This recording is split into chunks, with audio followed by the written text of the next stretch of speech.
Muito bom dia a todos. Nós estivemos aqui a conversar agora há pouco com alguns companheiros que chegaram mais cedo. Nós só vamos reiterar este nosso pedido, que apesar de estarmos com máscara por fora, que não nos sintamos inibidos em falar, em conversar. Né? Eu já não vi já alguns aninhos, estou brincando. Então, participemos. Não tenhamos dúvidas de que este não é um trabalho de um, é um trabalho de todos nós. E eu vou fazer uma leitura, nós vamos acompanhar a leitura, vamos fazer a prece e vamos conversar um pouco antes até de iniciarmos mesmo o que, neste caso, o estudo da manhã nos traz, que é um trabalho de Joana de Ângeles. Então, vamos fazer uma leitura. Contamos com o vosso acompanhamento.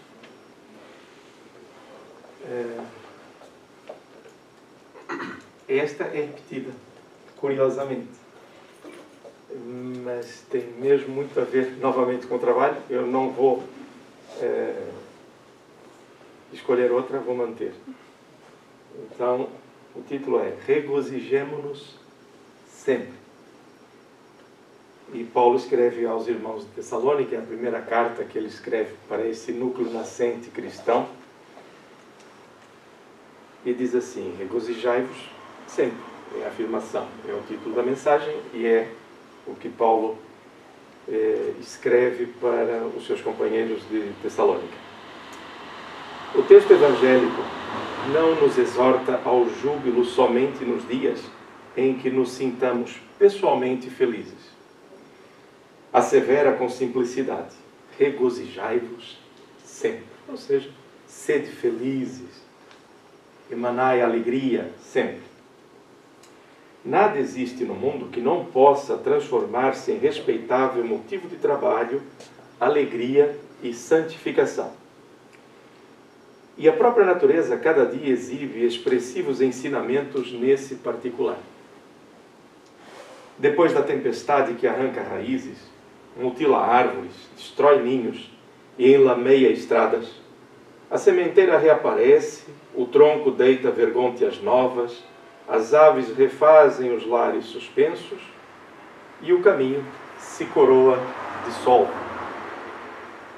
Somente o homem, herói da inteligência, guarda consigo a carantonha do desânimo, do pessimismo, por tempo indeterminado, qual se fora gênio irado e desiludido, interessado em destruir o que não lhe pertence.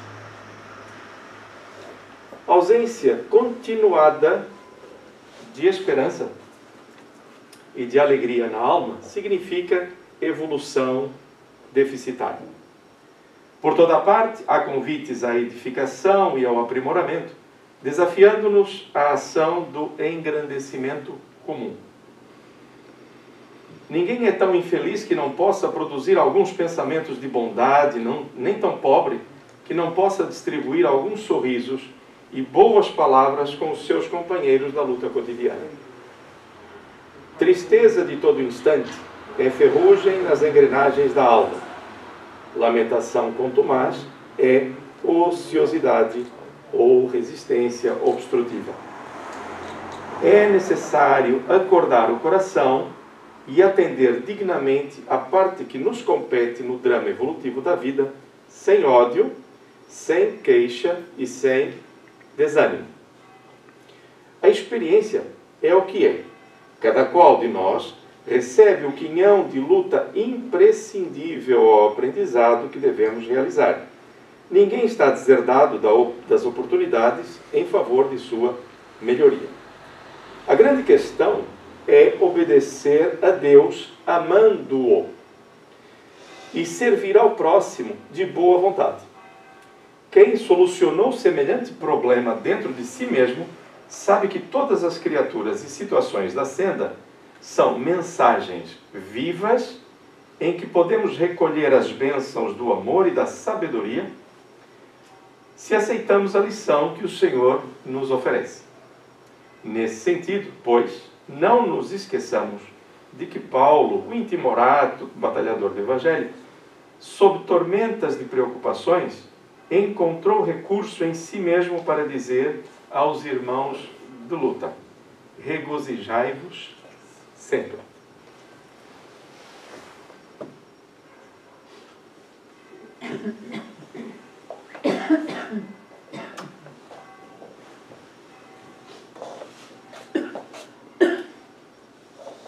Vamos unir os nossos pensamentos. Para isso é necessário que façamos algo que podemos denominar um silêncio psíquico. Ou seja, agora não há preocupações. Não vamos resolver nada, absolutamente nada, lá fora. Agora, num momento simples de orarmos, é o nosso ser que se liga a Deus, ao Cristo, até as figuras que amamos e que reportamos como figuras elevadas de exemplo na Terra. É aquilo que estiver de acordo com a nossa sintonia na busca do bem e da paz. Para esta manhã, procuraremos colocar em nossa tela mental a figura excelsa de Jesus de Nazaré. Começando a sentir a vontade, o desejo ardente de que o Cristo esteja entre nós. Que a sua paz nos envolva. Tranquilos e serenos, buscamos-te, Jesus, nesta manhã, pedindo-te apenas que aceites a nossa gratidão pela oportunidade bendita de tomarmos as nossas decisões para virmos ao encontro do conhecimento espiritual, num trabalho em grupo, em que podemos nos auxiliar uns aos outros para o despertamento e para o recentrar das ideias, que devem vigir em nossas almas em todos os momentos da vida. É por isso que aqui estamos, Jesus, e agradecemos a oportunidade. A tua presença entre nós, a paz que se espraia em todo o ambiente, proporciona também oportunidades de auxílio aos nossos irmãos da espiritualidade que aqui vem em busca de amparo. Sentimos, Jesus, que podemos ser úteis com as nossas melhores emoções, ajudando aqui a colar de forma anônima, desejando a felicidade, o progresso e a tua paz para os nossos semelhantes. É a gratidão que nos invade quando assim sentimos. Em teu nome, Mestre, iniciamos este encontro com o desejo ardente, mais uma vez o dizemos, querido amigo, de que a tua presença se multiplique e com esta tarefa nós, cada um de nós, possa replicar em suas vidas, nos lares, no trabalho, no cotidiano, as melhores emoções que vivemos contigo. E que assim seja, mestre amigo.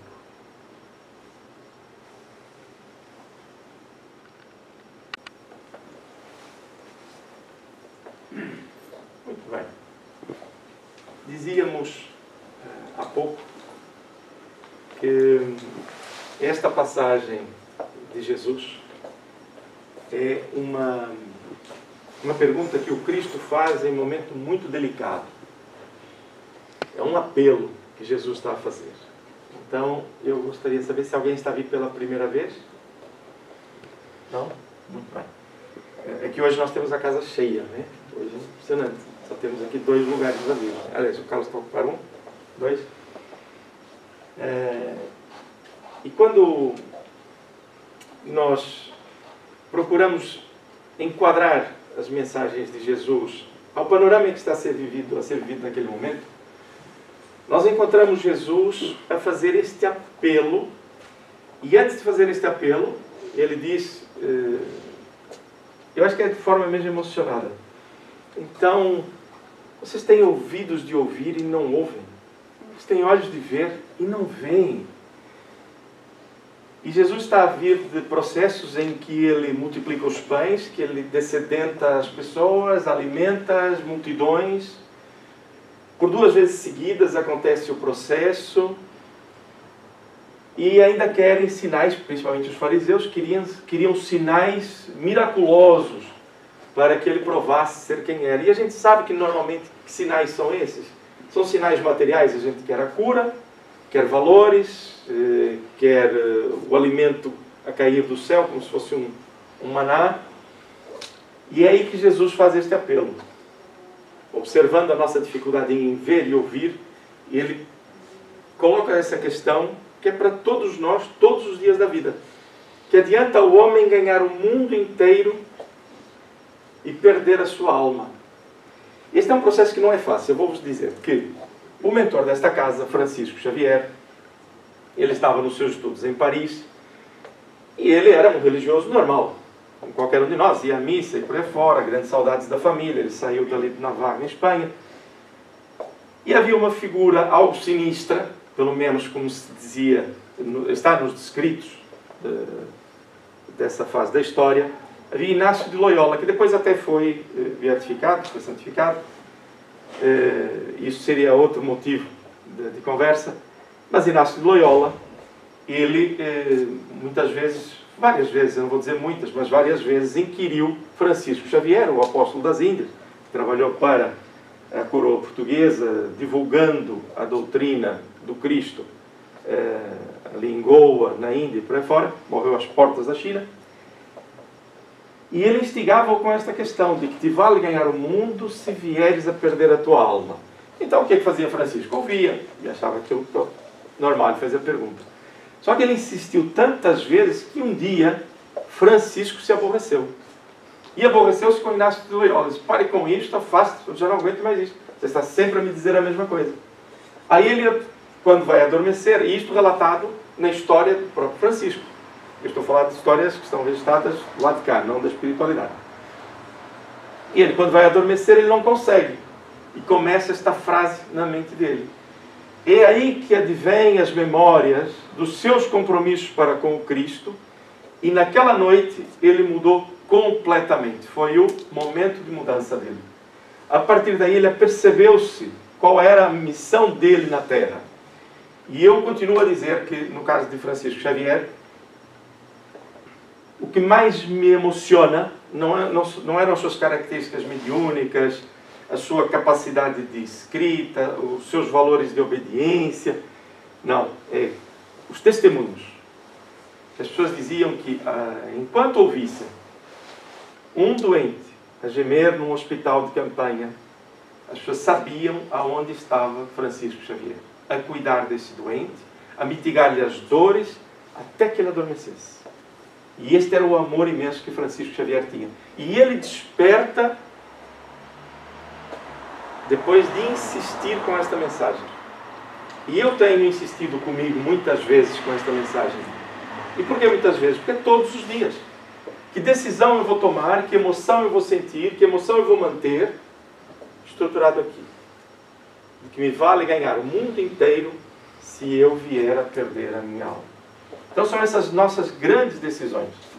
Nas verdades, nas relações, nos interesses. E muitas vezes nós adoecemos porque não temos esta verdade dentro de nós. E adoecemos porque estamos magoados, porque estamos angustiados, porque achamos que a vida não presta, porque vamos perder isto. E há uma coisa curiosa que acontece conosco, que é, a gente normalmente diz que não tem nada, não é? Eu não tenho nada, por aí fora, né? E quando perdemos, perdemos tudo, né? Então a questão, eu tinha tudo, não tinha nada. Então nós temos às vezes essas questões emocionais que nem reparamos. E esta frase está aqui, e curiosamente ela não aparece no estudo que vamos fazer. Mas ela é estruturante para aquilo que vamos fazer. O trabalho pretendemos que não seja longo, vamos tentar fazer o mais rápido possível, sem, no entanto, perder a mensagem em si. Então a primeira parte, como já é sobejamente conhecida, vamos ler como é que Joana de Ângeles retrata esta passagem de Jesus, em que ele fala sobre o rei que mandou chamar os seus convidados para fazer uma boda, já que o seu filho estaria presente. Então nós vamos ver isto, e lembrando que, mais uma vez, a figura central do nosso estudo é sempre Jesus, o nosso psicoterapeuta, aquele que nos mostrou os caminhos para sermos saudáveis, mostrou e percorreu. E a força da sua mensagem, vamos tirar aqui a lógica de que, às vezes é uma história muito simplista, mas era necessário que a história fosse simples e ao mesmo tempo profunda, porque Jesus não perdia tempo, e mais, gravava com a simplicidade na mente daqueles que o ouviam a história, para que ela ficasse gravada, para depois ser escrita, para que chegasse 2000 anos depois até nós, para que nós pudéssemos tentar começar a compreendê-la em sua profundidade. Esta história, eu sei que vai passar na cabeça de alguns, é normal, ela tem várias vertentes, e algumas delas são históricas, quem são as pessoas que são ali retratadas e por aí fora, mas não é este o caminho que vai ser seguido hoje. É mais a questão, essencialmente a questão moral dos conceitos que o Cristo nos passa. Então, para que saibamos, o livro Atitudes Renovadas, estamos no capítulo 1. Muitos daqui fazem parte dos grupos de estudo, já conhecem esta mensagem, portanto, estejam à vontade para participar, colocar questões, se quiserem acrescentar. Só não se inibam e não falem todos ao mesmo tempo. Está bem? Ok? Muito bem. Então, no capítulo 1, convidados, lembrando que este livro trata essencialmente da nossa necessidade impostergável de mudança. Já acordamos, já não há tempo de ficar adormecidos. Então, Joana vai fazer primeiro uma apresentação. Ela diz: todo o Evangelho de Jesus é um hino de louvor à vida, uma canção de alegria, uma apoteose ao amor. Então é preciso ter olhos para perceber esse trabalho feito com essa energia. Ler o Evangelho. Eu sei que vocês todos já leram o Evangelho. Os 4 Evangelhos, já os leram mais do que uma vez. São histórias verídicas, testemunhos maravilhosos. Suas parábolas de sabor atemporal, apropriadas a todas as épocas, são música sinfônica, narrando a epopeia de espíritos, ora famintos de luz, que se fartam, noutros momentos aflitos na escuridão da ignorância e das autopunições, em processo de libertação, que se reencontram e se tornam felizes. Espera aí, repararam? É o que ela está a dizer. É que o Evangelho de Jesus é esta música sinfônica, que serve para quem? Para pessoas nesta condição, famintas de luz e por aí fora. Então Jesus viveu isso com as pessoas, e nós hoje podemos ser testemunhos, aliás, ver os seus testemunhos e estudá-los. E muitas vezes nós estamos nesses momentos, aflitos, na escuridão, não sabemos o que fazemos, e está lá, nesses testemunhos, o conjunto de orientações profundamente libertadoras. É isso que Joana está a dizer. Ela não está aqui a colocar palavras bonitas. Ela está a nos passar um conceito, embora as palavras sejam realmente bonitas. A sua dúlcida voz, isto é outra coisa maravilhosa, né? É que Jesus quer o nosso bem. A sua mensagem é toda positiva. Sua dúlcida voz, enunciando os paradigmas, os grandes modelos da felicidade, penetra o âmago do ser humano como um raio de luz que vara a treva e a vence de um golpe. A questão da decisão. Eu me decido. Eu já não quero olhar para trás, eu quero olhar para frente. Chega, eu quero avançar. O meu passado é o meu passado, o que eu devo fazer é aquilo que eu devo fazer. Aqui uma questão muito curiosa, que é, nós estamos a viver hoje tempos diferentes, e que, se formos somar, a maior parte de nós anda a se queixar.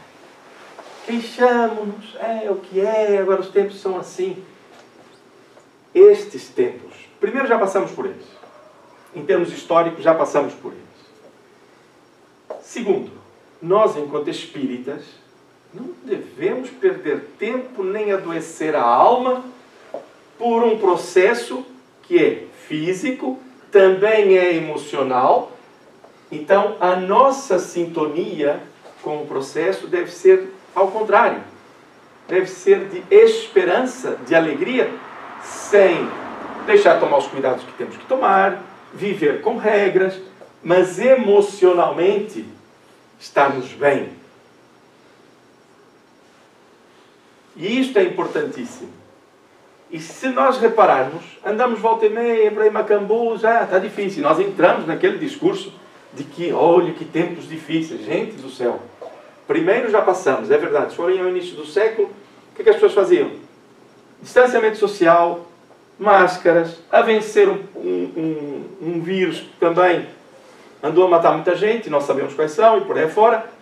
A diferença é que hoje nós estamos globalizados e conseguimos perceber todos o processo. Naquele tempo não, eram por regiões e às vezes até resolvia um e vinha outro atrapalhava. Então nós já passamos por isto, estamos cá. Então, positivismo raciocinado. Não é ser alegre por ser alegre, ou ser positivo por ser positivo, não. Pensemos um pouco. Né? Então não são momentos de desgraça. Ok? Nós enveredamos com muita facilidade no psiquismo desse negativismo. Esqueçam isso. É quase que um apelo que estamos aqui a fazer. E nós fazemos isto o quê? Quando tomamos uma decisão. Se nós continuarmos, imagine que, eu estou falando enquanto espíritas. Por quê? Porque nós somos mais responsáveis. Nós sabemos coisas que a maior parte das pessoas não sabe. E aliás, quando nós dizemos, até teriam vontade de nos internar e riem-se. Mas tudo bem. Eu acho interessante, porque normalmente a gente diz, é que o ignorante ri daquilo que desconhece. E Sócrates dizia que ajuizado serás se não julgares saber ou conhecer aquilo que na realidade desconhece. Mas nós somos espíritas. E devemos usar os instrumentos enquanto espíritas para a vida. Não é para aqui para o centro espírita. Aqui no centro espírita é muito fácil, não é? Eu acho que é tranquilíssimo. Até porque o próprio ambiente psíquico permite isso. A questão é lá fora. Então a nossa mudança deve ser séria. Se algum de nós hoje, e aqui eu não vou andar perseguir ninguém, obviamente, né? Isto é um estado de consciência. A consciência é que nos alerta. Se nós sairmos daqui hoje e lá fora surgir o diálogo sobre o momento que estamos a viver e nós não formos instrumentos da paz e da esperança, então estaremos a falhar. Porque nós temos os instrumentos. E enquanto espíritas temos há muito e muito tempo. Né? Estamos mais do que preparados para situações desta natureza. Porque nós podemos vencer de um golpe, que é a decisão. Tomei a decisão.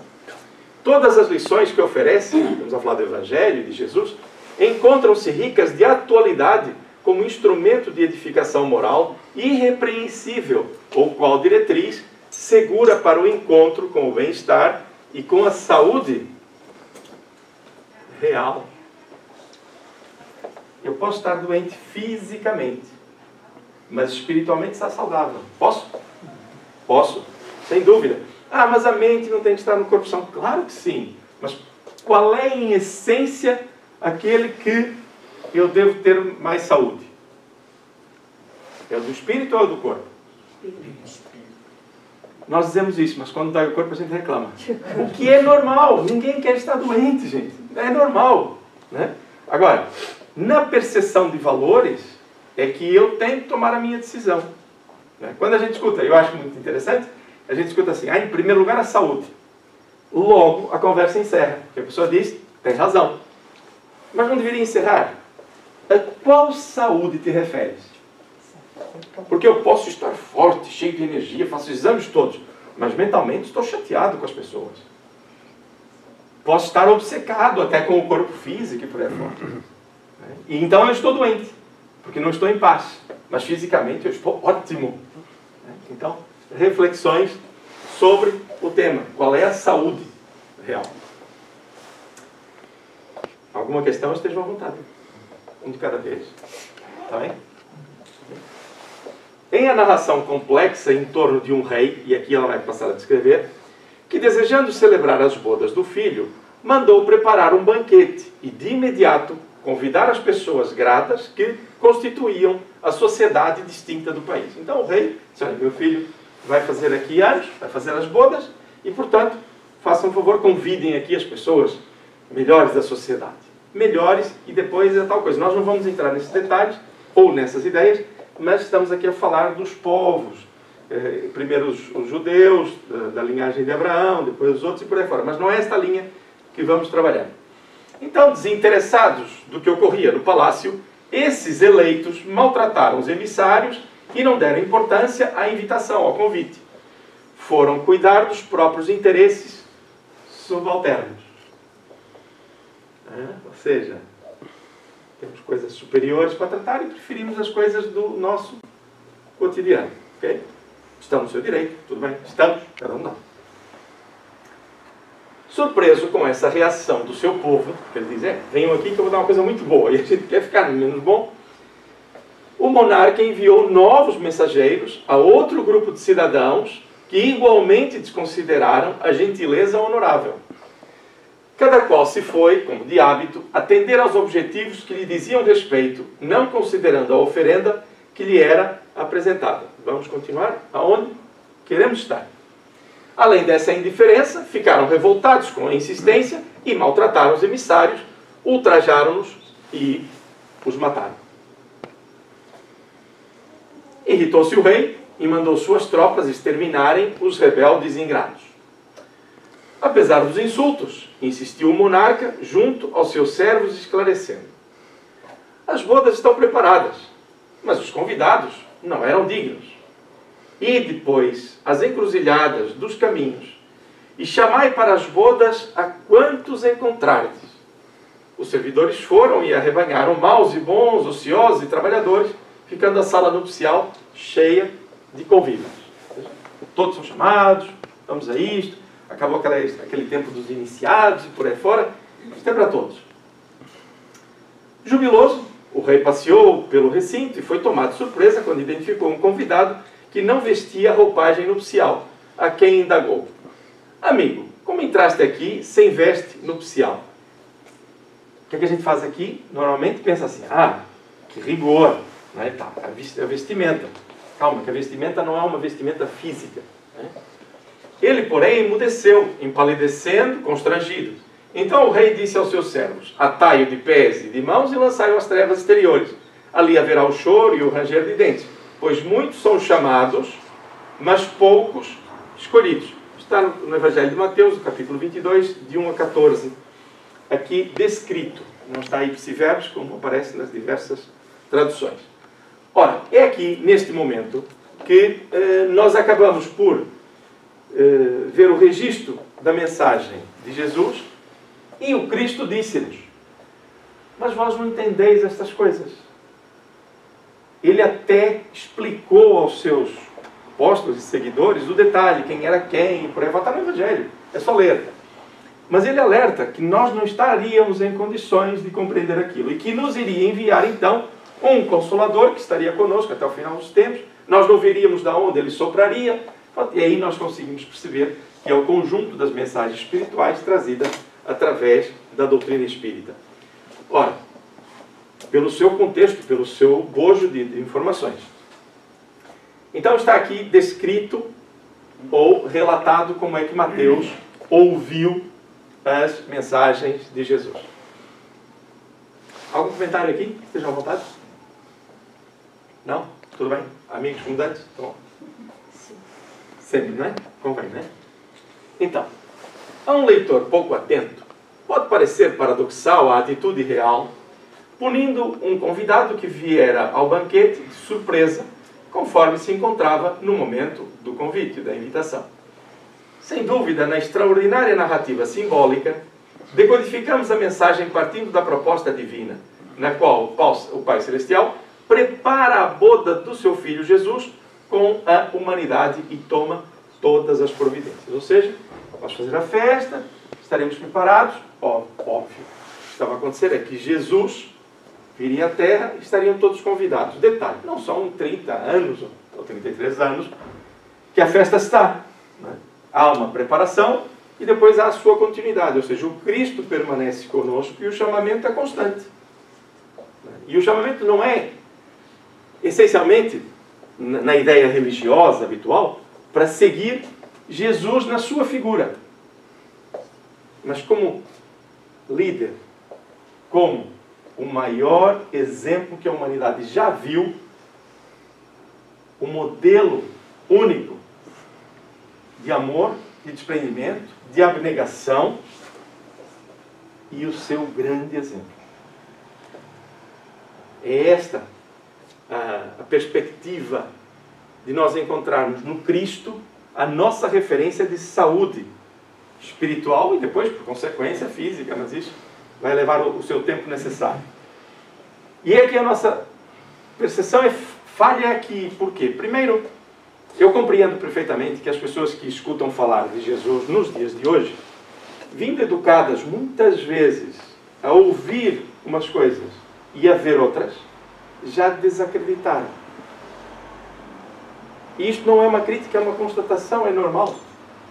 Então eu vejo crianças ou jovens pensar que é tudo uma história, que a presença de Jesus na Terra é uma lenda, e que nesse contexto eles foram obrigados a fazer umas contas mais ou menos por alto, que Jesus era Deus e que Deus era o próprio Espírito Santo, que era Jesus e tinha que ser assim, e na cabeça das crianças não funciona. E não funciona por quê? Porque não é, perdoe-me, né? Não é verdade. Jesus é Jesus. Um ser humano como nós, muito, mas muito mais evoluído, com imensas responsabilidades, e que vem sem os nossos atavismos, sem os nossos interesses, numa abnegação completa por amor a nós. E nós ainda dizemos, Jesus veio para nos tirar os pecados. Ainda acreditamos nisso? Muitos de nós ainda acreditamos. Jesus não veio para tirar pecados de ninguém. Seria um absurdo. Quer dizer, eu cometo um erro e Jesus morre para me tirar o pecado. E chega lá junto de Deus e diz, olha, eu sofri isto, mas foi para lhe tirar os pecados. Então, meu Deus, que conversa é esta? Ou seja, nós colocamos os nossos pontos de vista da maneira que nos interessa. Jesus não veio para isso, Jesus veio para nos mostrar um caminho. E ele coroa esse caminho no final, quando ele diz, Pai, perdoa-lhes, eles não sabem o que fazem. Quer dizer, é um momento épico em que qualquer um de nós estaria revoltadíssimo. Onde é que já se viu? Eu fiz tanto por A, por B. Nós fazemos por um. E Jesus fez por toda uma sociedade, toda uma humanidade. E Jesus demonstra a humildade. Ele começa a sua história vindo no estábulo. Nasce na maior humildade.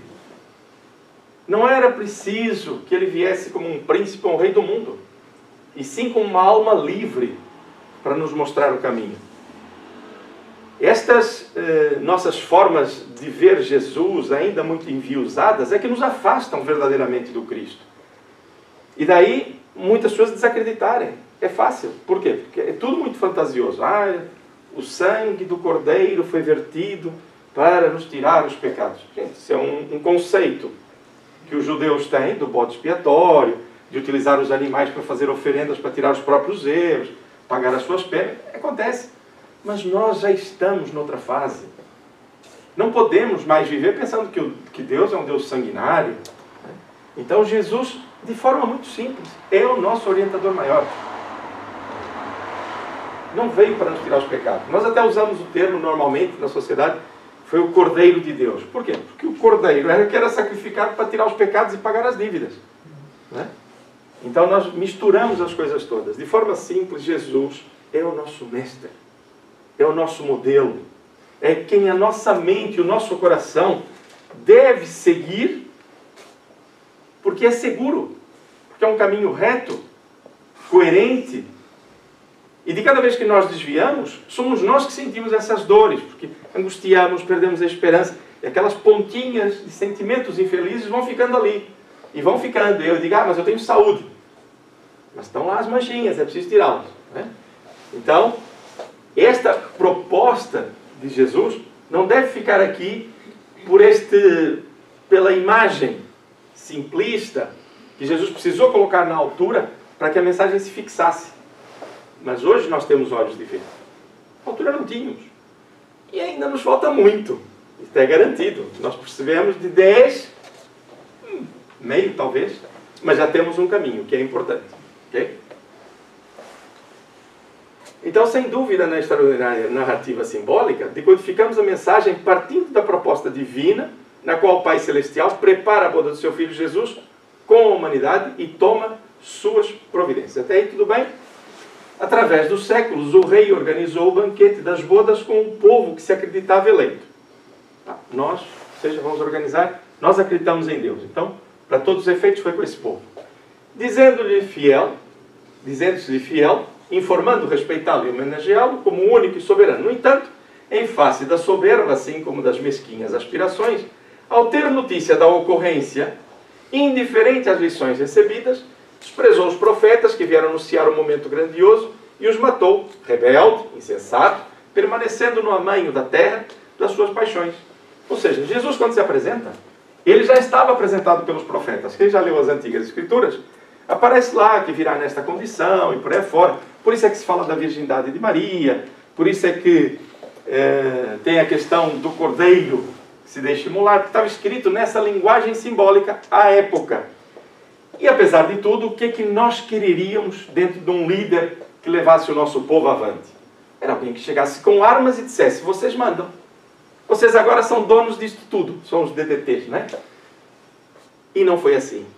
Jesus entra humildemente, mostra qual é o caminho para a libertação emocional, para a pacificação e para a maturidade do ser, e diz: este é o caminho. Quem quiser vir após mim, siga. Toma a sua cruz e siga. Foi muito claro. Mas nós, nos nossos valores, não aceitamos. Por quê?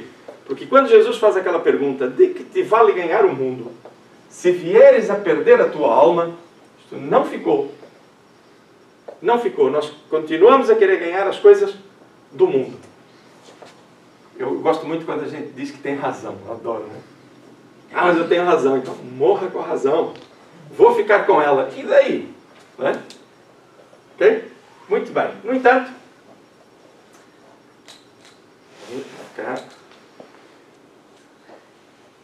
entanto, em face da soberba, assim como das mesquinhas aspirações, ao saber dessa notícia de Jesus, foi o que eles fizeram. Né? Acabaram por matar Jesus, a perseguir os cristãos e por aí fora. Okay? E preferiram continuar nas suas questões do amanho da terra, ou seja, os bens materiais. O grande rei enviou então o próprio filho, o noivo de luz, que não recebeu qualquer consideração, nem mesmo daqueles que lhe foram comensais constantes, beneficiários do seu amor, e desdenharam-no crucificando-o entre sarcasmo e desprezo, ou seja, dentro do seu próprio povo. E se nós nos recordarmos, aqueles que conseguiram acompanhar Jesus foi João e algumas mulheres, incluindo Maria, porque o resto fugiu esbaforido. Né? É assim que consta da história. Portanto, mas não é destes que Joana está a falar, não é dos seus apóstolos. Fala do seu povo de uma forma geral, que vendo de outra forma e desejando outro tipo de líder, acabou por crucificar a Jesus. Vou fazer aqui só um parênteses, porque isto é das coisas que eu mais admiro e nos ajuda a perceber e compreender o próximo. É a história de Paulo e Estevão. A história de Paulo e Estevão é uma autêntica epopeia. Então, Paulo vai às Escrituras e vê chegar um Salvador. Colocou na cabeça dele: é este Salvador que vai chegar numa carruagem de fogo, não sei o que mais, e por aí fora, vai dominar isto tudo. Estevão, quando ele chega à cidade de Jerusalém, Jesus já tinha sido crucificado, portanto ele não conheceu Jesus, como Paulo também não. E Estevão, quando conhece a história de Jesus, diz: este é o tal Salvador prometido. Enquanto Paulo, com as mesmas letras, esperava um tipo de Salvador, Estevão, com o seu coração mais aberto, esperava outro Salvador, que ele encontrou em Jesus. Então vejam, quando a questão que se coloca é: vocês têm olhos de ver, vocês têm ouvidos de ouvir e não ouvem, não veem, é muito simples. Por quê? Porque é a nossa lente. É como nós vemos o mundo através dos nossos interesses. Então foi assim que nós fizemos com Jesus. Desprezamos uma alma como aquela. E atenção, não foram aqueles. Não foram, fomos nós. Nós, nos nossos conceitos de humanidade. Se nos perguntarem se nós queremos o sacrifício que eu digo é o esforço para melhoria, para servir, para trabalhar em abnegação, para sermos melhores, para construir um mundo melhor emocionalmente nas relações. para muitas vezes calar em vez de falar, nós vamos preferir Barrabás e não o Cristo. E é no cotidiano. A grande escolha está aí. E nós criticamos, não é? Quando vemos os filmes, ai, que coisa horrível que foram fazer. Mas nós fazemos isso todos os dias. Senão a humanidade já estaria muito bem. Não é? O rei misericordioso, então, compadecido da suprema ignorância dos seus súditos de melhor condição, ou seja, aqueles que deveriam saber mais, optou por enviar o convite a todos aqueles que eram destituídos de privilégios, de comodidades, os que eram considerados excluídos, bons e maus, que perambulavam pelas ruas e encruzilhadas do destino incerto, a fim de que participassem da festa especial. Ou seja, vocês tinham algum conhecimento, não aproveitaram, agora isso é para todos, vamos trabalhar. Já estaria programado, obviamente. Né? Viviam em lugares de torpeza moral, em situações sórdidas e deploráveis, com as vestes rasgadas e os pés descalços. Já vamos falar da questão a seguir.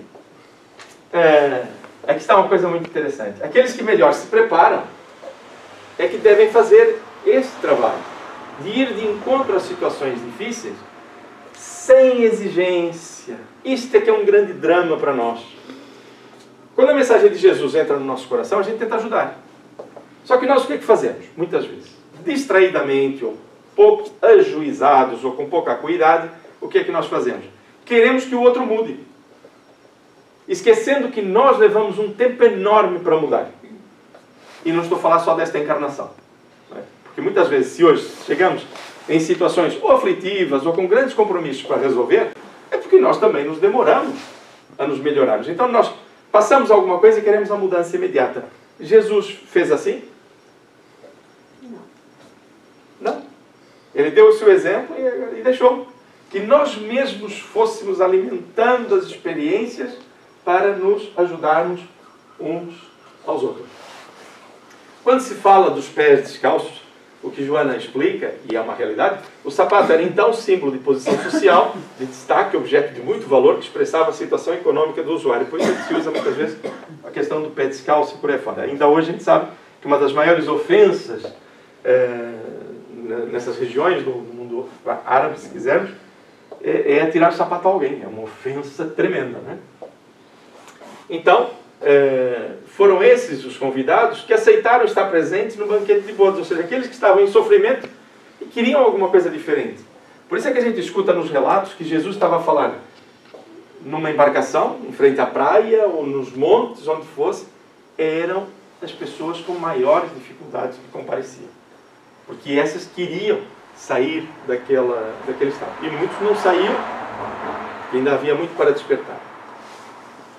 Pode-se considerar que eles representam a moderna sociedade aflita, aqui entramos nós, né, é o comparativo de Joana. Pode-se considerar que eles representam a moderna sociedade aflita, que deambula de um para outro lugar, buscando solução para os problemas, sem orientação nem sentido existencial. Vai nos faltando esse propósito de vida. Nós vamos... Isto não é negativismo, mas vamos assistindo, não é mesmo, é uma constatação, vamos assistindo a coisas absolutamente deploráveis na relação humana. Um desrespeito pela vida do próximo que já choca, o que é bom. Outrora não chocava.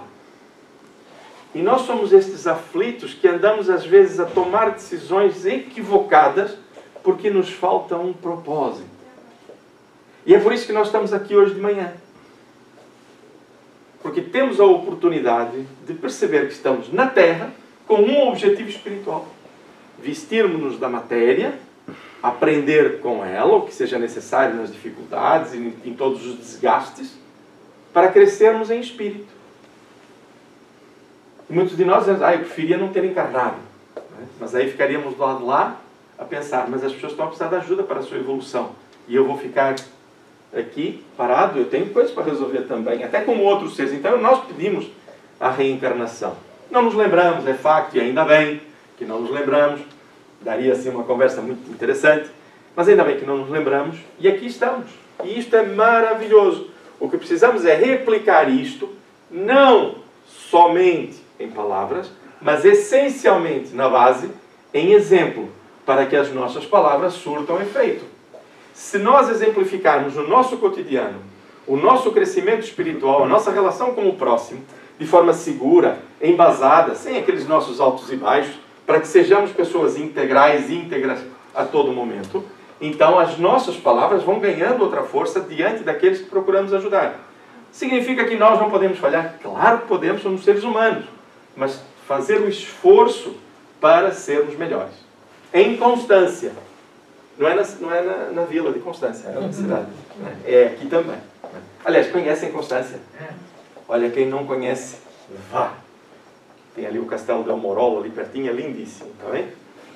Mas Constância, isto é para fixar, ok?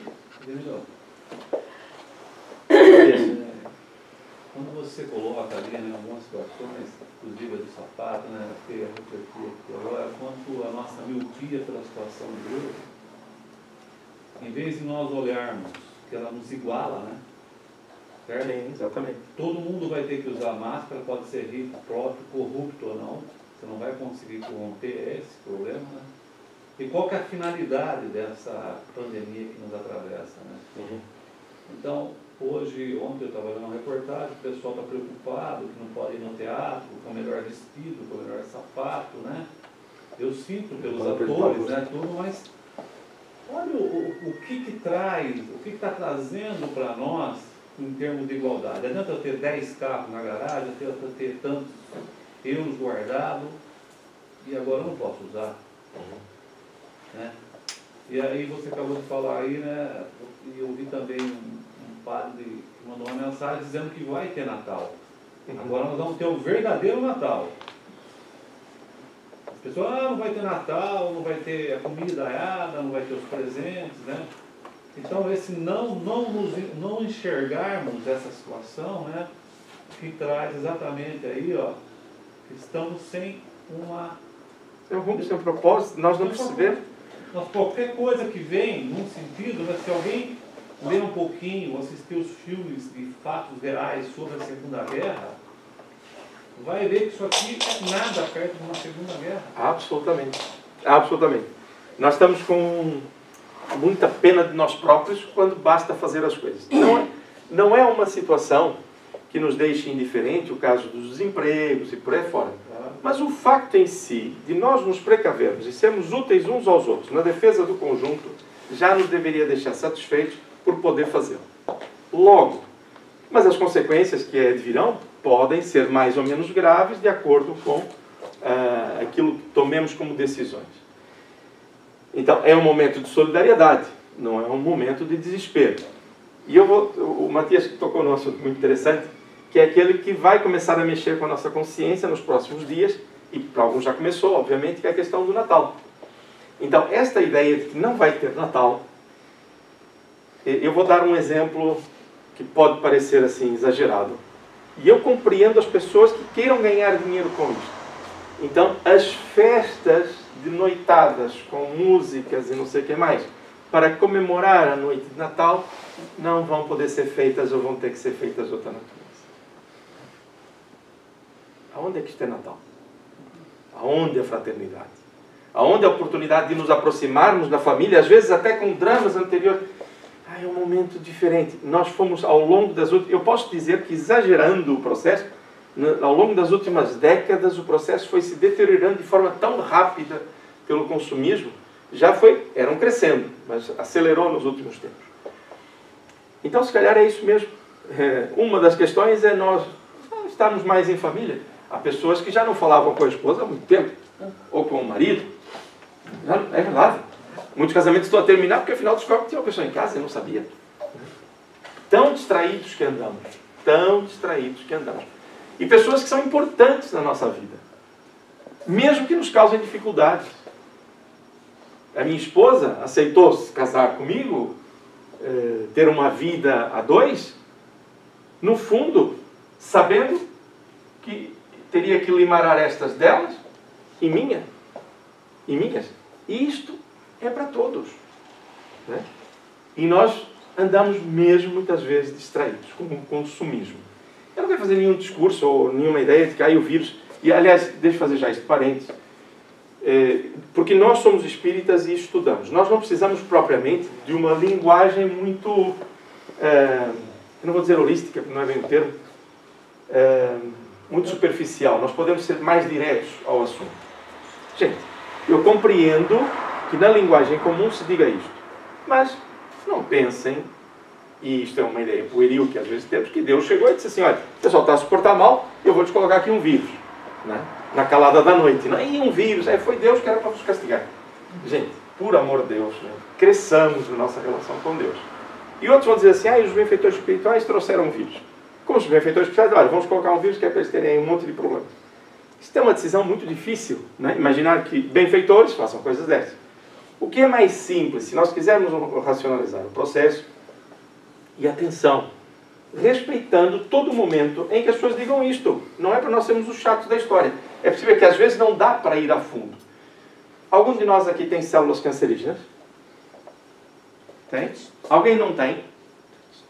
Todos têm. Todos. Sem exceção. Ora, o que acontece? Elas vão avançar, multiplicar-se, de acordo com o nosso momento de fragilidade, de necessidade, da própria degenerescência do corpo. Então, elas estão em nós. E vão surgir no momento em que nós criarmos campo propício para isso. É da vida. Ora, no nosso planeta não é diferente. Vírus, meu Deus, há tantos que nós desconhecemos que andam por aí, que nos podem fazer mal, mas estão ali. Não tem campo para atuar. Mas quando nós criarmos o campo para que ele atue, ele vai surgir e vai se multiplicar. Da mesma maneira que veio, vai. Então, se nós formos a ver nos missionários, está lá, Missionários da Luz, de André Luiz, gente, é uma epopeia o ensino que lá está sobre a alimentação e retroalimentação desses seres microbianos que ganham vitalidade pelo nosso próprio psiquismo, no conjunto. E depois o indivíduo diz assim, mas eu porto-me bem. Né? Meu pensamento não é esse. Gente, nós estamos na Terra. Não somos melhores do que ninguém. Às vezes é a minha avaliação que está equivocada. Então, a maturidade no processo, gente. Deus não põe o dedo no indivíduo e diz, você vai acontecer isto, aquilo, outro. Nada disso. Nós estamos em leis em que estamos inseridos com o livre-arbítrio. Cada um de nós é responsável por aquilo que faz, aquilo que sente, suas intenções. Somos nós os responsáveis por isso. Então, este é um momento maravilhoso de despertamento para nós, que já deixamos de colocar a culpa no mundo e nos outros. Que nem devemos colocar a culpa em ninguém, no máximo seria a responsabilidade. Então, isso é de uma riqueza. Nós estamos aqui numa sala e estamos a sentir as vibrações espirituais, a sentir este ambiente como um todo, com aquela sensação de quem está desencarnado. Nós estamos num plano espiritual, a refletir sobre as coisas do mundo, mas sob uma ótica espiritual, que é muito difícil de se fazer quando o mundo está a nos bombardear. E nesta manhã estamos aqui, tranquilos, a pensar nisto. A refrega vai ser lá fora. Daqui a 10, 15 minutos ou 20 minutos, quando nós entrarmos no trânsito, estivermos recolhidos nos nossos lares, que é importante que o façamos para respeitar todo o momento, depois no nosso trabalho, é aí que vamos usar estes conceitos. Mas o que é curioso é que nós já vivemos isto do lado lá. Antes de encarnarmos, reuníamos para decidir como é que seria a nossa vida. Que valores deveriam estar mais despertos em nós. E eu posso dizer, por exemplo, a Luísa. Né? A Luísa, estou a brincar e a falar sério, mais ou menos. A Luísa do lado de lá, ela levou muitos anos para reencarnar, preparando-se numa determinada tarefa que lhe dá força e ânimo para vencer as dificuldades de hoje, que ela enfrentaria. Mas preparou-se. O Macias a mesma coisa. E assim vai. Deixa eu ver, mais alguém não. Só o resto ninguém se preparou. Para brincar, né? Todos nós nos preparamos. Ou pelo menos deveríamos tê-lo feito com maior ou menor rigor. Sempre com mais seria o ideal. Então nós estamos aqui hoje a buscar o quê? Maturidade espiritual. Nós queremos muitas vezes os holofotes para o nosso lado, queremos ter razão, somos bons. É isso que normalmente passa pelas nossas emoções, embora a gente diga o contrário. Né? Sou muito humilde, sou isto e por aí fora. Né? Eu tinha vários defeitos, né? E descobri que afinal só tinha um, era humilde, e hoje sou perfeito. Né? Normalmente a nossa ideia é esta, o único defeito que eu tenho é ser humilde. Né? Okay? Então o que vem aqui, né, para nós é a falta desse sentido existencial, porque colocamos nos outros, em Deus, as sortes da vida, Gente, eu sou um ser integral. Eu sou filho de Deus. E como se diz no Brasil, eu sou filho do dono do mundo. Eu tenho inúmeras responsabilidades, enormes responsabilidades. Porque eu sei que sou filho do dono do mundo. Então tudo me pertence, mas nada é meu. Tudo é de minha responsabilidade.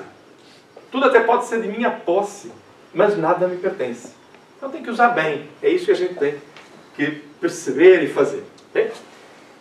Então, faltando isto. Agora, para esse veio o Consolador, para esse povo, para essa linha, né? Este conjunto da sociedade aflita. Para esse veio o Consolador, que os introduz na ala dos festejos, oferecendo-lhes todos os acepipes valiosos para nutri-los, recuperá-los e libertá-los do caos interior. Estamos a falar do quê? Das mensagens da espiritualidade, do espiritismo como um todo. Não é o espiritismo no nome, é no conceito. O espiritismo é uma filosofia de vida. Um modo de encarar a vida, de vivê-la, de senti-la.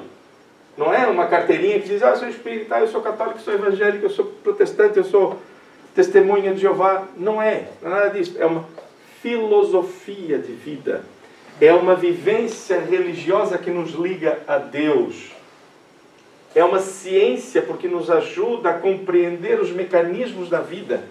Quando nós observamos, agora, nesse caso, como foi referido aqui pelo Matias, este momento de pandemia e por aí fora, nós vamos olhar os livros espíritas escritos já há bastante tempo, está lá descrito como é que funcionam os campos magnéticos que alimentam isto. E hoje, a nanomedicina já trabalha com os espectros magnéticos dos seres microbianos e até alguns feitos em laboratório para tratamentos do câncer. E isto é de uma riqueza enorme. Estava lá tudo escrito. Tudo. Basta procurar. É muito interessante. Ok? Algum comentário? Para já não, né? Não digo nada para já. Tá bem? Eu estou aberto a reclamações. No entanto, o traje nupcial, que não se constitui de indumentária exterior,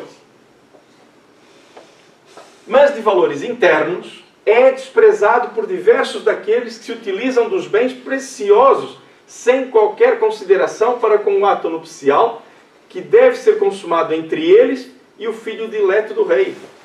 Às vezes nós, até na condição de religiosos, abusamos da boa-fé dos nossos irmãos que vêm em busca de auxílio. Em vez de espiritualizarmos a nossa relação, materializamos. E muitas vezes com vícios escondidos e torpes, muitas vezes, as pessoas enganam-se. Não dá, não pode ser, não é correto. Poder pode, né? Paulo dizia, tudo, eu posso tudo. Né? Nem tudo me convém, tudo me é lícito, nem tudo me convém. E depois dessa consideração, também devemos pensar o seguinte. Nós vivemos na Europa. Houve até uma certa discussão sobre o código de leis que se queria aplicar na União Europeia, que ainda está sempre na ordem do dia, porque está sempre a ser alterado. Uma das questões para iniciar essa Constituição Europeia era dizer que as bases das nossas relações e valores eram cristãs. Querer colocar isto no processo de... Ou seja, se é cristãs, é de Jesus Cristo. São esses valores que se queria escrever. E deu tanta discussão. E por aí fora, não é por aí que vamos entrar. Mas, eminentemente, somos cristãos. Evangélicos, protestantes, testemunhas de Jeová. A maior parte de nós somos cristãos. Só que se nós fôssemos mesmo cristãos, em essência, nós vivíamos de outra maneira. Estou enganado? O que é que Jesus disse? Por exemplo, honrai o vosso pai e a vossa mãe. O que é honrar? Honrar é trazer honra. E a honra não é dinheiro. É o valor. É pessoas probas, de conduta reta. Gente, bastava fazer isso. Se cada um de nós honrasse o seu pai e sua mãe, o meu pai e minha mãe honrasse o pai e a mãe deles, e assim vai, por aí fora, os nossos avós, gente, era só honra. E a sociedade estaria lindamente equilibrada. Peraí, mas nós somos cristãos e fazemos isso? De cada vez que eu roubo, que eu maltrato, que eu minto, que eu entro nas drogas, que eu perturbo o meio social, eu não estou a honrar o meu pai e a minha mãe. Ah, mas meu pai e minha mãe também fazia. Mas eu devo honrar. Eu sou cristão. Então repare que de cristãos nós temos muito nos lábios, mas pouco no coração e no esforço. Então aqui a lógica, né? Então nós, sem qualquer consideração com esses valores, acabamos por passar por cima daquilo que dizemos que somos. Okay? Mas me permite fazer um comentário? Desculpe lá, a minha sobrinha no Brasil... Eu estou sorrindo, está bem? Não, parece. Não, a minha sobrinha no Brasil, a sobrinha Rosana, ela está entrando agora para... Ela já frequentava, agora nós estamos encaminhando ela. Ela tem uma menina de 10 anos que lá no Brasil não está podendo ter aula presencial. E ela estava fazendo uma prova com uma pergunta difícil, a mãe falou, pega o livro lá, né? Ela falou, mãe, a professora falou para nós aprendermos não pegar o livro. Ela ficou abismada, ligou para minha mulher, dizendo, olha minha filha. A minha mulher falou assim, mas por que você está abismada? Isso seria a moral real que devia ser nossa, né? Um exemplo. Quer dizer, a menina querendo seguir um caminho que seria natural, né? Que você está acabando de falar, não é verdade? Honrar o pai e a mãe. Honrar o pai e a mãe. Nem sempre... O que traz essa situação dessa pandemia, o que ela traz para nós? Eu falei para minha mulher, falou, nossa, que exemplo de uma criança de 10 anos com uma mãe de 42, né? Tem acontecido sempre a simplicidade das crianças, muitas vezes desperta, e é a oportunidade de nós repensarmos os nossos próprios conceitos. Só que a tal coisa, né? É muito giro isso, porque a gente quer que... Não, vou dizer isto, não me levem a mal, mas nós queremos levar vantagem em tudo, né? E esse é que é um equívoco, né? Por exemplo, neste caso que o Matias está a dizer, esquecendo nomes e por aí fora, então a criança coloca o processo e diz assim, ó pai, ó mãe, isto é assim, deixa passar, vai, faz o teu, ganha o teu, não, mas eu devo respeitar a regra, não, ganha, ou seja, nós deseducamos e achamos que estamos a educar bem, mas estamos a educar o quê? Para o mundo e não para o espírito. Porque tudo isto de matéria vai ficar, né? E o que conta é o espírito. E é essa relação que nós vamos ter mais à frente. Então o nosso equívoco ainda está por aí. Este é um exemplo do dia a dia mesmo, Matias. No entanto, o traje nupcial que não se constitui, aqui embaixo, é natural que padeçam o efeito do desrespeito a que se permitem, deslizando para regiões sombrias e profundas de sofrimento, atados pés e mãos às fortes algemas da rebeldia e da desfaçatez. Repare, quando ela diz, é natural que padeçam, porque nós agimos daquela forma, malbaratando a oportunidade do despertamento. Então, é natural que caiamos aqui. Ou seja, nós não caímos aqui porque Deus quer. Deus convidou-nos para o bem.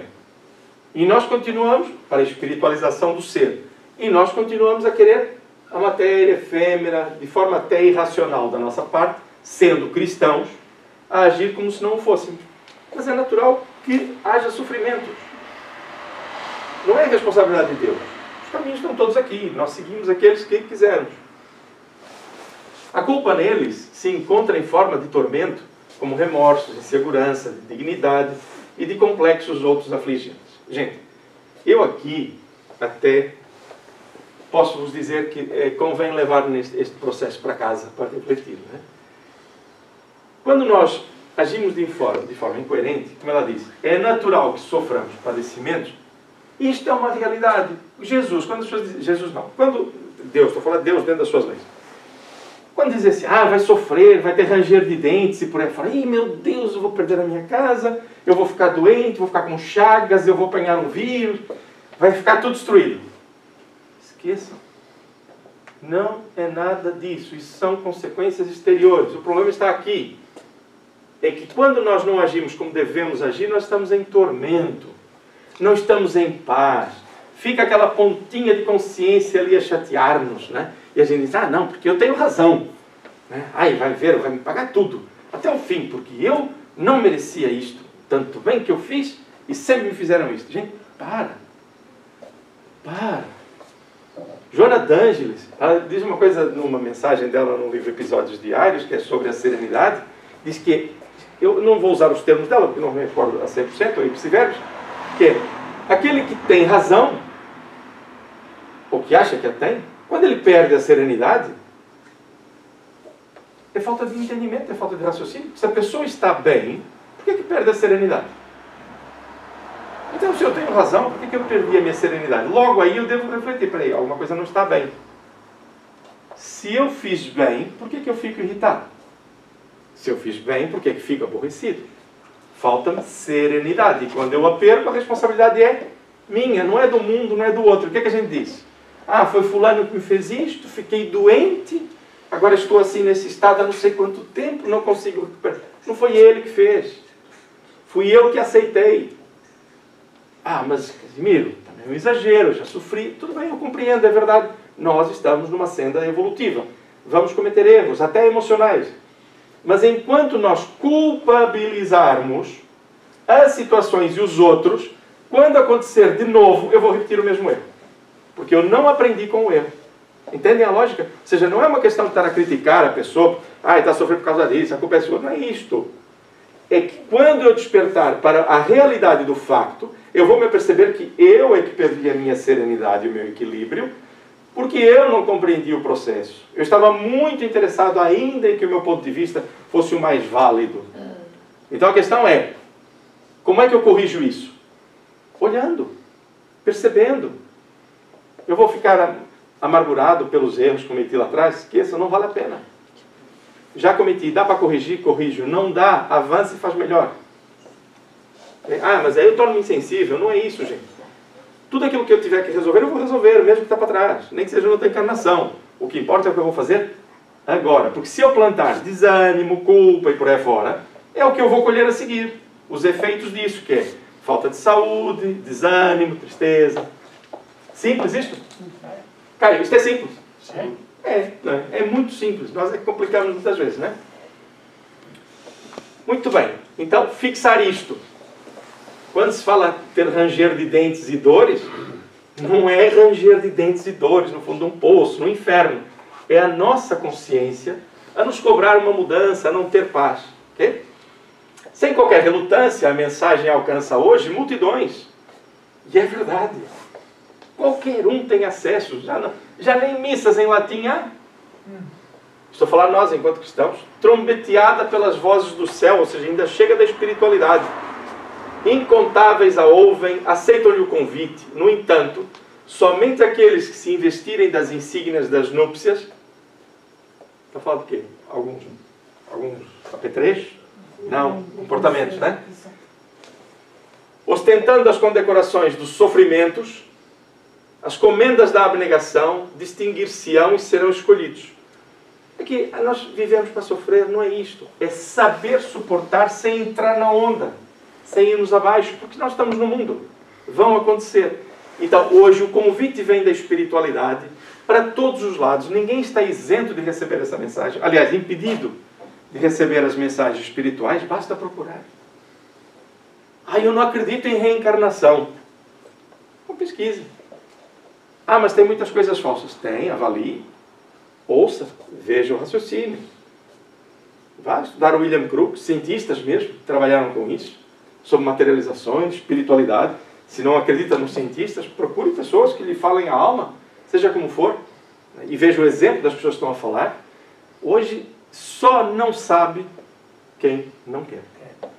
Podemos ser enganados. Podemos. E muito facilmente. Mas eu vou vos dizer onde é que nós somos enganados. Ponto 1. Na nossa ganância. Sem ser necessariamente nessa ordem. Ponto 2. A nossa vaidade. Às vezes, as mensagens estão colocadas e aquilo fala-nos e enche a nossa soberba e nós ficamos, né? É aí que eu estou a cair. Humildade. Fazer um registro e pensar, isto tem lógica, isto é racional, não é. Ainda não aceito. Vou colocar de lado? Não. Deixa ali na prateleirinha. Quem sabe vai somar outra informação à frente. O ignorante ri do que desconhece. Muito fácil. Isso é um absurdo. Calma. Mas também não aceitar tudo de graça. Refletir. Mas eu vou dizer isto ainda vai pegar mal. Não, eu não vou dizer, senão depois eu tenho que pedir para o Carlos apagar, eu não vou fazer, está bem? Vou deixar assim, está bem? Mas percebem a ideia? Andamos em fantasias. Olha, eu vou dizer uma coisa que se um amigo meu assistir, ele vai se lembrar do que é. Ele está no Brasil, tivemos essa conversa à mesa de jantar, aqui em Portugal.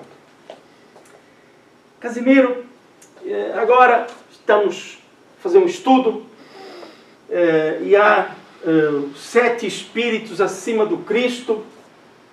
E aí o estômago já começou assim, peraí, eu estou a jantar, eu vou parar já com isso. 7 espíritos acima do Cristo? Você já entendeu Jesus? Você já percebeu a profundidade da sua mensagem? Ainda está... Então por que vem outros 7 espíritos superiores trazer mensagens complementares? Nós nem percebemos nada ainda. Mas era espírita, esse amigo? Ele é espírita e um excelente espírita. Um excelente espírita. Entretanto, deixou-se levar por aquele momento de paixão. E olha que campeia. Okay? Mas não vamos muito longe. Só para dizer que, mesmo nós que estudamos e por aí fora, estamos sujeitos. Eu, toda a gente, olha, até o Júnior que tem estudado, não é? Tens feito evangelical, eu sei. Bom, então, o que acontece? Todos nós estamos sujeitos a cair nessas fantasias. Depende daquilo que a gente quer. Eu quero seriedade na minha mudança, ou quero dizer, vem aí uns extraterrestres. Por amor de Deus, eu tenho que lidar com o João, com o Antônio, com a Maria, do dia a dia e ser melhor. É isso que eu tenho que fazer. Okay? Pão, pão, queijo, queijo. Né? Já está no Evangelho. As crianças, leite.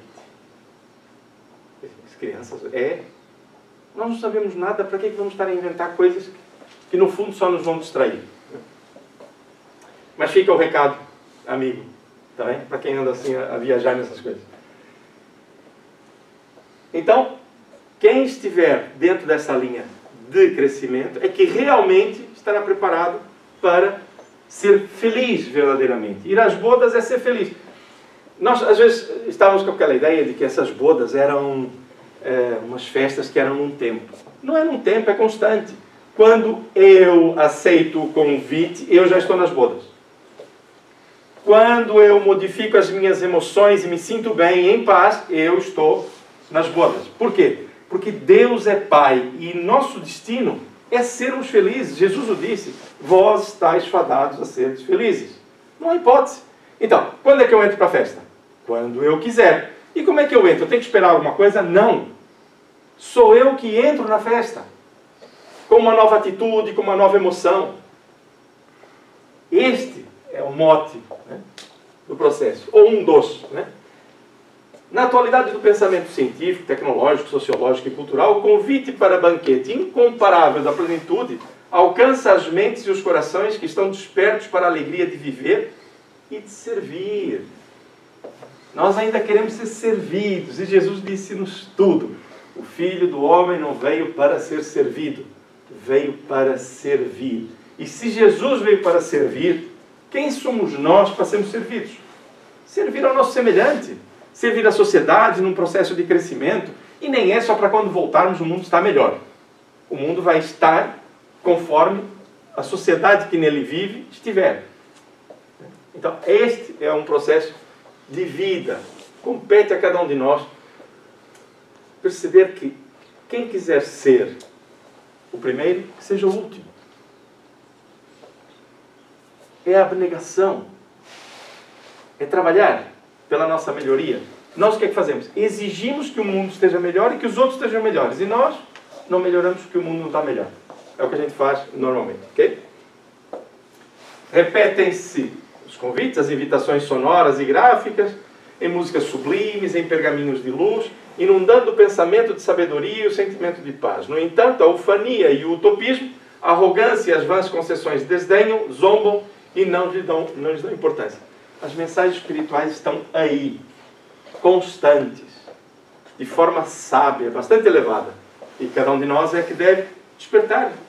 Agora, se eu estiver muito distraído, não vou lá. Nesse concerto, que poderia ser de beleza e harmonia, a patética do sofrimento espalha inquietação e incerteza, angústia e sombras, chamando à renovação, conclamando ao atendimento, tentando despertar das consciências adormecidas. É trabalho. Agora, tudo nos levaria a grandes alegrias e grandes felicidades. Mas continuamos nesta zona de sofrimento, porque ainda não despertamos. A pouco e pouco o entendimento em torno da responsabilidade mortal favorece-lhes a aceitação do convite. E eles optam por se fazer presentes no banquete de bênçãos da imortalidade em triunfo. É o que estamos a fazer. Não só nós, há pessoas que não são espíritas e estão a desenvolver o seu lado espiritual, a trabalhar em favor dos seus semelhantes. Atenção, há cientistas sem dormir para encontrar uma cura. Entregam-se de alma. Não é preciso ser espírita, atenção, não fiquemos com esta ideia. É servir. Quanta gente nos hospitais. Quem mais reclama, mais adoece. Quem mais faz, continua a trabalhar. Quem mais serve, mais livre fica deste campo magnético que nós alimentamos estes processos na nossa vida. Okay? Então não pensem que é a questão só ou religiosa. É uma espiritualização das ações, mesmo que no verbo não a tenhamos. O pessoal está ali, continua a trabalhar, a recolher o lixo e por aí fora. Falo por necessidade, falo sim senhor. Mas se o fizer tranquilos de coração, sabendo que estão a participar no processo de higiene que é importante, estão bem consigo próprios. Se estiverem revoltados, estão em sofrimento. Reparem, onde é que está a dor? Está aqui. Está aqui. Né? A pouco e pouco o entendimento em torno da responsabilidade imortal favorece a aceitação. Vai acontecer conosco. Convidados. Somos todos. Autoeleger-se para ser escolhido em face da autodoação pela lei do progresso. Ou seja, nós nos elegemos como convidados. Dentro da lei do progresso. Somos nós que tomamos a iniciativa. Já não é preciso vir chamar. Em que classe de convidado te encontras? Não respondo, está bem? Reflexione e decide, porque o banquete de núpcias já começou. Cuida de renovar as tuas atitudes. É isto, perante a nossa vida. Questões? Se não houver, também não há. Não é obrigatório. O que eu gostaria, do fundo do coração, é que nós saíssemos animados a perceber a nossa grandiosidade, o nosso poder. Como cada um de nós pode dominar uma situação em que viva na atitude, na forma com que encara. Não, mas se eu fizer isto, o outro... Esqueçam. Aqui dentro é o nosso grande domínio. Passar essa força, essa dinâmica é no cotidiano. Se nós acreditarmos em nós e na nossa capacidade, na nossa força, nós vamos ultrapassar todas as dificuldades. Não é que não as vivamos, mas vamos ultrapassar. O problema é que não pode ser maior do que nós. E nem pode estar dentro de nós. É externo. Resolvo, não resolvo, como é que faz, como é que não faz. É aqui dentro que interessa.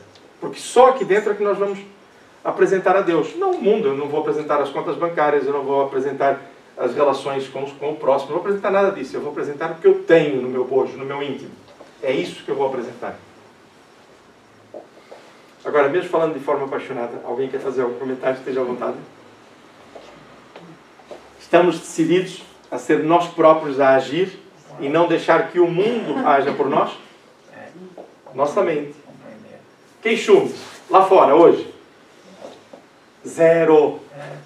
Zero. Hoje. E amanhã, se estivermos distraídos, pode ser um outro. Mas aí acordamos, não. Chega. Não posso. Está bem? Queixume só nos faz mal à saúde. Cada uma de nossas células físicas, e já não vou falar das espirituais, as físicas, responde aos nossos impulsos mentais. E responde mais depressa aos nossos que aos outros. Mas responde também dos outros. Okay? É nossa responsabilidade. Recebo um bombardeamento de tristeza, de angústia. Ok, sim senhor, mas eu também emano energias de paz, de alegria interior, de ânimo. E modifico o meu interior. Tudo bem? Amigos como Dantes? Então a questão é de mudança de atitude. E eu sei que pode passar pela nossa cabeça, dizer assim, mas eu já faço isso. Mas pode passar pela nossa cabeça. Se eu não faço, passo a fazer. Se eu em 10 faço isto 2 vezes, tenho que fazer mais. Se eu em 10 faço 5, tenho que melhorar. Se eu faço 8, mais um esforço. Mais um detalhe. Vou me tornar perfeito? Vou me tornar perfectível lá para frente, não é para agora. Mas os medicamentos que a espiritualidade nos traz hoje, através do conhecimento e do auxílio imparável em nosso favor, já nos permite sermos muito melhores e, por consequência, estarmos muito melhores do que ontem. Esta é a nossa encarnação. Não tenhamos dúvidas. Aonde estivermos, fazendo o que fizermos, passamos o nosso melhor. Então nós vamos encerrar, vamos fazer uma prece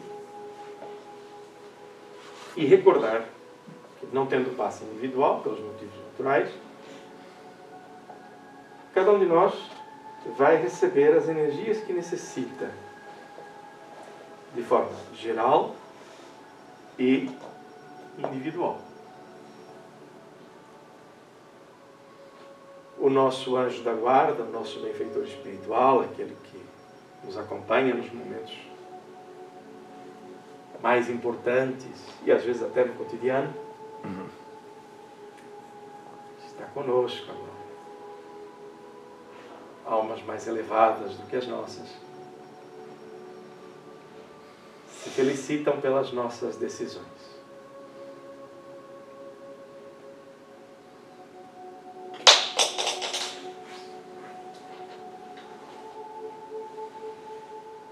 Estão ao nosso lado,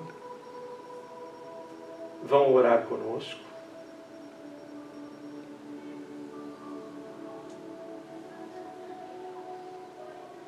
Podemos perceber as suas mãos luminosas sobre a nossa cabeça.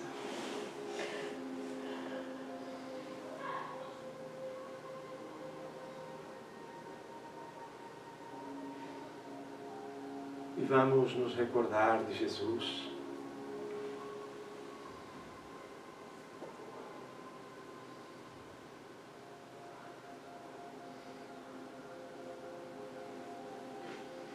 Jesus vinha passar em meio à multidão, muita gente à sua volta, muito ruído. E ele observa que no caminho há um senhor que sobe a uma árvore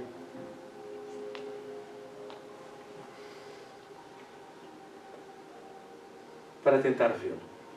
Era um publicano.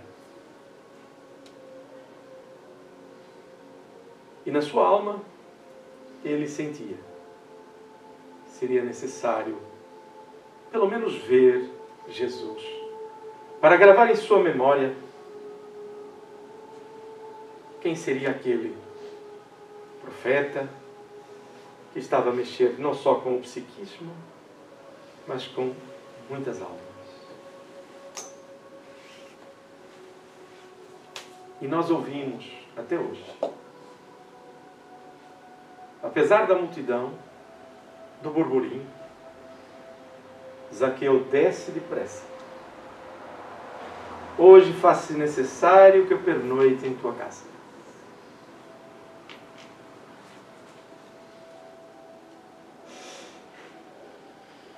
Querido Jesus, amigo incondicional de todas as nossas horas, perdoa-nos a impertinência, mas hoje nós queremos vestir a personagem de Zaqueu. Entre o coração confrangido por aqueles que sofrem e atendendo às necessidades do mundo, nos compromissos que abraçamos, aparentemente contraditórios, nós desejamos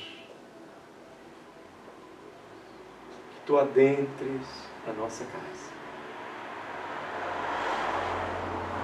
Abrimos o nosso coração de par em par e pedimos-te, querido amigo, todos nós, que tu sejas a alma que vive em nós, para que nas nossas decisões ou indecisões a luz que nos ilumina o caminho, seja o teu exemplo e a tua doce presença. Zaqueu também teve pressa e foi abrir as suas portas. Preparou-se e informou ao Cristo que dividiria aquilo que tinha, e se porventura houvera prejudicado alguém, ele daria o dobro daquilo que havia feito perder aos seus concidadãos. Ele faria mais por aqueles que muito necessitavam. E aí compreendemos, Jesus, a tua afirmação, que naquela casa de Zaqueu, naquele dia, se fizera luz. Passados 2000 anos, Jesus, a casa de alvenaria, ou fosse como fosse, não era a que estava iluminada, era o coração de Zaqueu que havia aberto as suas portas. Como nós queremos, Jesus, fazer em nossas vidas. Olhar para a nossa esposa, para o nosso marido, para os nossos pais, para os nossos filhos, e abrir o coração de par em par, enchendo de luz, percorrendo cada coração com a tua presença. E nas nossas dificuldades, Senhor, de o fazer, pedimos-te para que estejas conosco, relembrando-nos essa necessidade de amar, de iluminar a nossa casa interior, e o fazemos com vontade sincera e ardente de que permaneças conosco. Teus trabalhadores, neste momento, nos auxiliam um a um. Mas que este auxílio, Senhor, nós tenhamos em consciência que devemos repartir, sermos gratos com quem quer que cruze o nosso caminho. E te pedimos pela humanidade, por esta família em fase de mudança, em que ninguém fica relegado, abandonado. Absolutamente ninguém. Mesmo aqueles dentre nós de corações mais endurecidos, de olhos mais fechados, de ouvidos que não aceitam a tua sinfonia. Mesmo assim, temos a certeza, Jesus, que ninguém fica abandonado.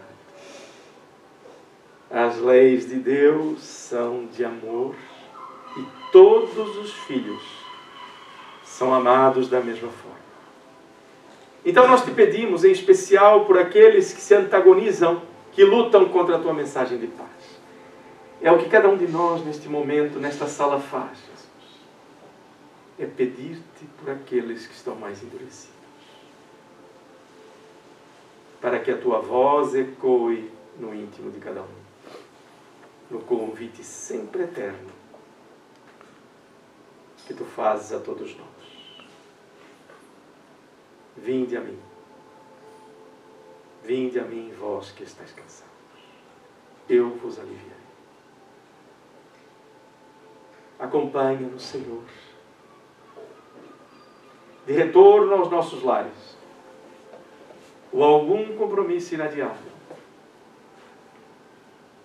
e levamos daqui a certeza da tua presença em nossas vidas, e desejamos mais uma vez que aceites a nossa gratidão. Muito obrigado, Senhor, pela oportunidade.